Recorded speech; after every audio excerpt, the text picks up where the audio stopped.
வணக்கம் நேயர்களே. செந்தூர திலகம் அணிவது எதற்காக? குங்குமம் அணிவதற்கு காரணம் இருக்கிறது. தாங்கள் திருமணமானவர்கள் என்பதை அடையாளப்படுத்தவும், கணவன் நீண்ட ஆயுளோடு இருக்க வேண்டும் என்றும் குங்குமத்தை பெண்கள் அணிவார்கள். செந்தூர திலகம் இடுவது எதற்காக என்று ஒரு கதை இருக்கிறது. அது என்னவென்றால், சீதா பிராட்டியை ராவணன் கடத்தி கொண்டு இலங்கைக்கு வந்து வைத்திருப்பான். அப்பொழுது சீதையை தேடி ஹனுமான் இலங்கையை நோக்கி வருவான். அந்த நேரத்தில் சீதையினுடைய காலில் உள்ள மெட்டியைத்தான் முதல் பார்த்தானாம் ஹனுமான்.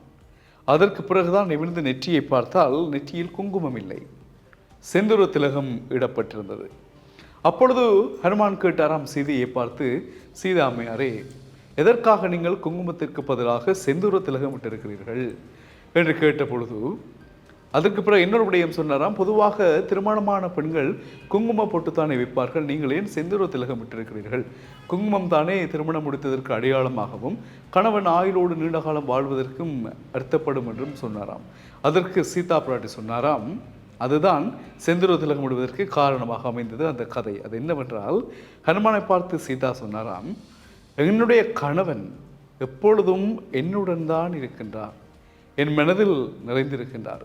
என்னை கடத்தி கொண்டு வந்து எங்கு ஒழித்து வைத்திருந்தாலும் என்ன செய்தாலும் என்னுடன் நீக்கமர நிறைந்திருக்கும் என் நினைவுகள் முழுவதும் ராமன் தான் இருக்கின்றார்.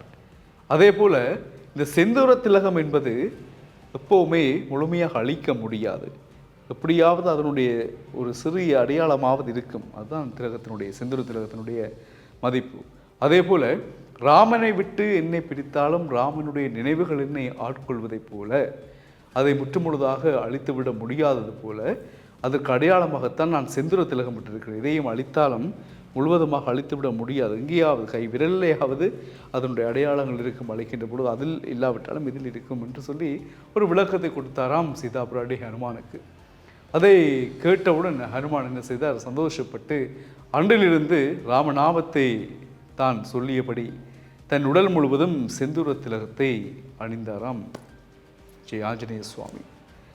அதனால்தான் இன்று நீங்கள் ஆஞ்சநேயர் ஆலயங்களுக்கு போவீர்களாக இருந்தால், ஹனுமான் ஆலயத்திற்கு போவீர்களாக இருந்தால், அங்கு விசேடமாக உங்களுக்கு செந்தூர திலகம் தரப்படும்.